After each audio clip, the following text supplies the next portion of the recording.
A little while ago, I put out this video titled, "Will Russia Invade Lithuania?" It got a pretty wide range of responses, from people accusing me of warmongering, all the way to pro-Russian trolls, either saying that Lithuania wasn't worth invading, or saying such a video was an invitation for an invasion.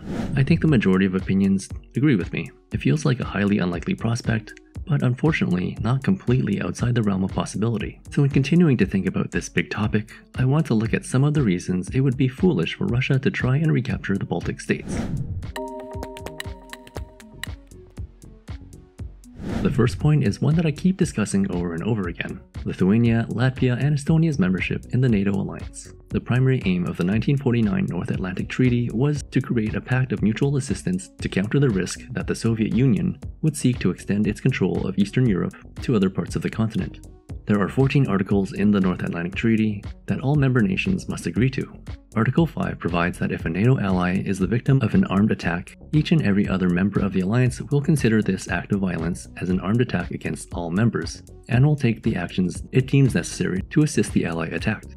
We all stand together in defense, purely in defense. There's nothing offensive here. It is defensive to make certain that the NATO Alliance Article 5 is understood by everyone at home here in Lithuania, in the Baltic neighbors, and certainly elsewhere in this region.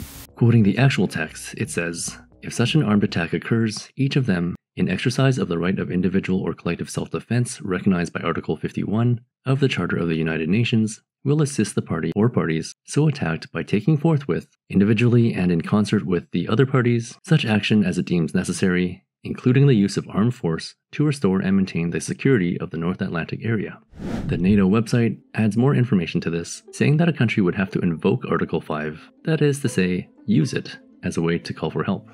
NATO adds further clarification, stating that allies can provide any form of assistance they deem necessary to respond to a situation. This is an individual obligation on each ally, and each ally is responsible for determining what it deems necessary in the particular circumstances. Assistance is not necessarily military and depends on the material resources of each country. It is therefore left to the judgment of each individual member country to determine how it will contribute. So I guess if Russia actually did anything, I don't think we would expect much from Hungary under its current government. Nonetheless, there are many NATO allies that are quite likely to come to the swift defense of the Baltic states, which leads me to my second point. As it stands, Lithuania and its military isn't alone in defending its borders. It's the same situation with Latvia and Estonia. These countries are host nations to NATO's EFP, or Enhanced Forward Presence. As I noted in a previous video, there are multinational battle groups stationed in each Baltic nation, as well as Poland and other countries. The mission of the Enhanced Forward Presence Battle Group is to defend Lithuania together with all our international partners and our allies. The ability to do this is tested and certified in a certification exercise every rotation.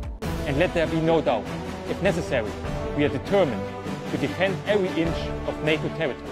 In the case of Lithuania, the German-led battle group consists of troops from Belgium, the Czech Republic, the Netherlands, and Norway. Iceland is technically on the list, but without a regular army of their own.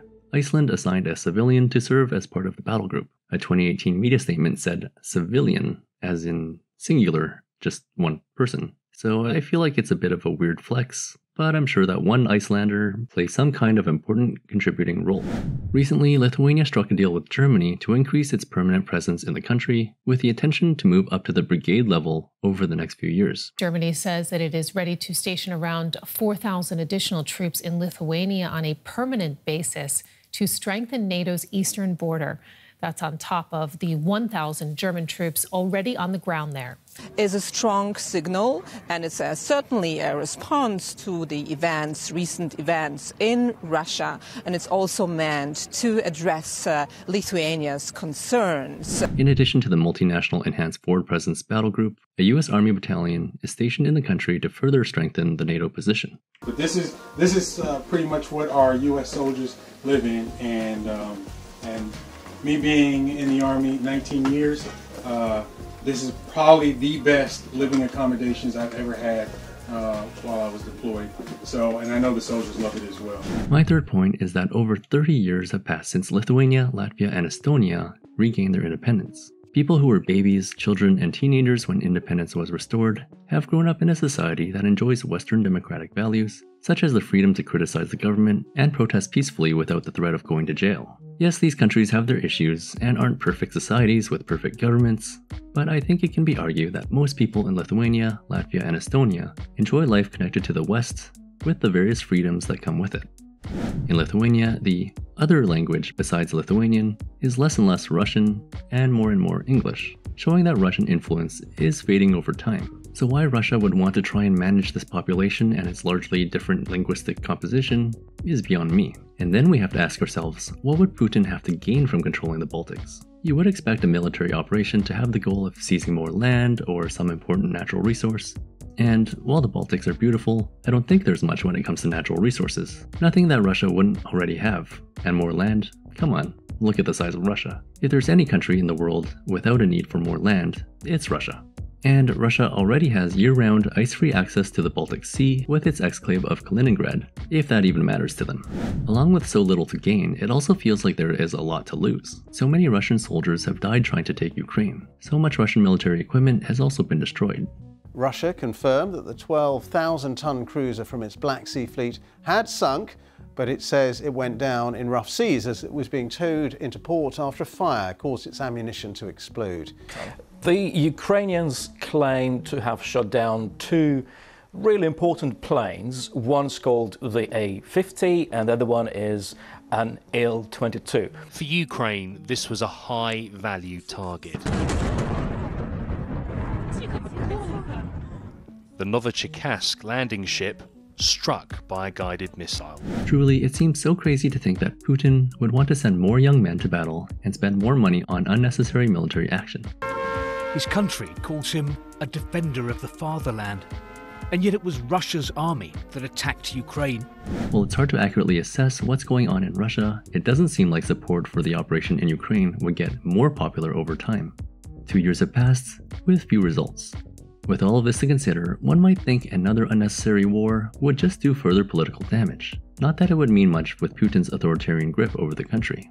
I guess the other side of it would be that Putin needs to find another war to distract the population and unite them against some made-up cause. There is a lot to think about. I don't know if there's anything I'm missing, but do leave your opinion down in the comments and tell me whether or not you agree or disagree, and if there's anything else that needs to be considered. For the Lithuanian word of the day, let's go with priežastis, which means reason, as in a reason to do something. Priežastis. Thanks so much for watching, and I'll see you next time.